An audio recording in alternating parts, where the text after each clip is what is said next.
Қайырлы күн көрермендер.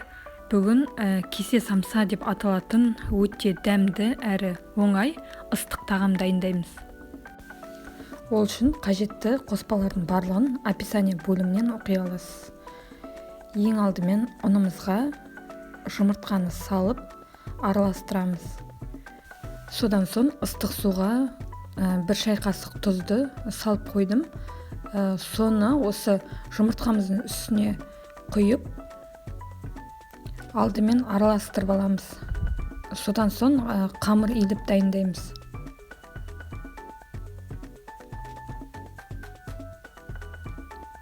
Міндетті түрде қамырды илер алдында ұнды електен өткізіп алған жақсы, себебі ешқандай түйіршік қалмай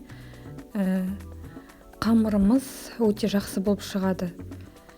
Қамырымызды жартылай илеп дайындаған кезінде 2 ас қасық сұйық майды құйып, тағы да тығыздап илеп аламыз.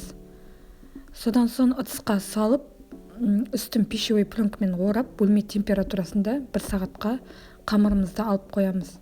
Және де қажетті қоспалардың барлығын алдын ала турап дайындап алдым.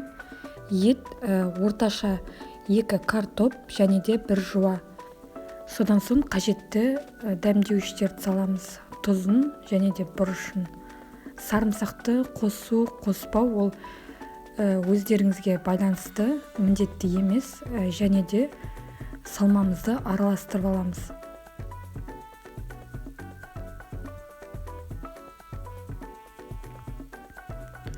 Содан соң паприка қостым. Және де 1 ас қасық су. Тағы да араластырамыз.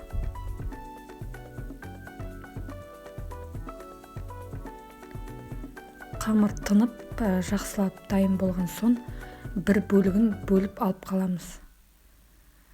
Және де қалған бөлігін бүтіндей 5 бөлікке бөлеміз. Немесе 4 бөлікке де бөлсеңіздер болады.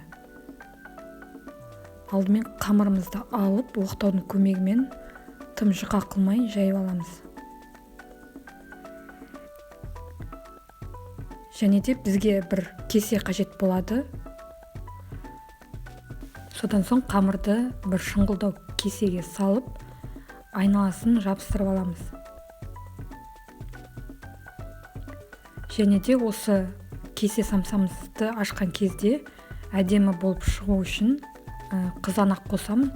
Қызанақты турап, осылай астына салып аламыз. Және де жаңағы дайындап алған салмамызды тығыздап салып аламыз. Содан соң қамырды айналдыра орап, түйіп шығамыз. Міндетті түрде ашылып кетпейтіндей етіп, жақсылап орап алыңыздар.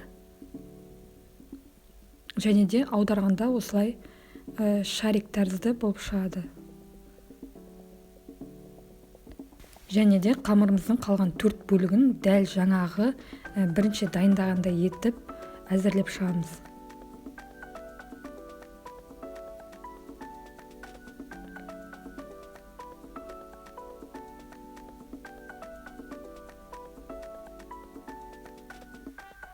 Жақсылап барлығын түйіп аламыз. Міне дайын болды. Міне қамырымыздың қалған бөлігін бірнеше бөлікке бөліп, осылай орап, айналдырып аламыз әдемілік үшін. Және де 1 кішкене бөлігін алып, осылай қалдырамыз үстіне.